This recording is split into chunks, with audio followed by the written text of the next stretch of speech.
नमस्कार, मैं हूं आपके साथ रीटा और आप देख रहे हैं नेटवर्क यूपी। देश के पहले सीडीएस जनरल बिपिन रावत के अचानक निधन की खबर बुधवार को सामने आई। हेलीकॉप्टर क्रैश होने की वजह से एक बहुत बड़ा हादसा हो गया, जिसमें जनरल बिपिन रावत, उनकी पत्नी समेत कई लोगों की मौत हो गई। बिपिन रावत देश के पहले सीडीएस यानी कि चीफ ऑफ डिफेंस स्टाफ बनाए गए थे। वो इससे पहले थल सेना के प्रमुख भी रह चुके हैं। सीडीएस के पद पर जनरल बिपिन रावत को साल 2023 तक बने रहना था, लेकिन उनके अचानक हुए दुखद निधन के बाद ये पद खाली हो गया है। इसके बाद से ही चर्चाएं शुरू हो चुकी हैं कि आखिर कौन उनका उत्तराधिकारी होगा, कौन उनकी जगह देश का अगला सीडीएस बनाया जाएगा। वैसे तो चीफ ऑफ डिफेंस स्टाफ पद के गठन की मांग कई सालों से की जा रही थी। कारगिल युद्ध के बाद से ही इसको लेकर मांगे उठाई जाने लगी थी, लेकिन 2019 में स्वतंत्रता दिवस के मौके पर सीडीएस पद का गठन करने की आधिकारिक घोषणा की।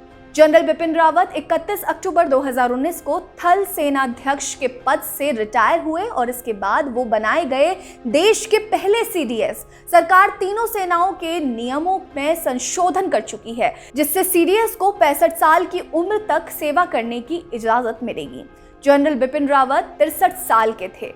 ऐसे में उनके पास अभी 2 साल का वक्त और मौजूद था। अब जनरल रावत के निधन के बाद उनका उत्तराधिकारी चुनने का जिम्मा सरकार के कंधों पर है। वैसे तो बाकी सेना के उत्तराधिकारी को तय करने के लिए कुछ नियम हैं, लेकिन सीडीएस को लेकर ऐसा कोई रूल नहीं है।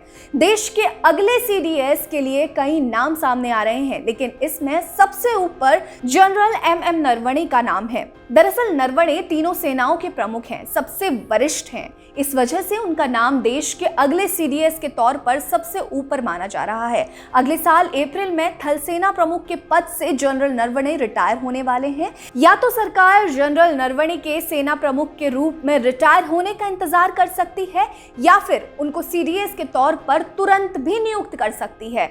देखना ये होगा कि देश का अगला सीडीएस कौन है। सरकार के कंधों पर एक बहुत बड़ी जिम्मेदारी है और कहीं ना कहीं सरकार एक तरीके से मझधार में भी फंसी हुई है कि आखिर किसको सीडीएस बनाया जाए, क्योंकि एकदम से ये एक अलग ही इंसिडेंट हुआ जिसकी वजह से पूरा देश शोक में है, पूरा देश को बड़ा झटका लगा है।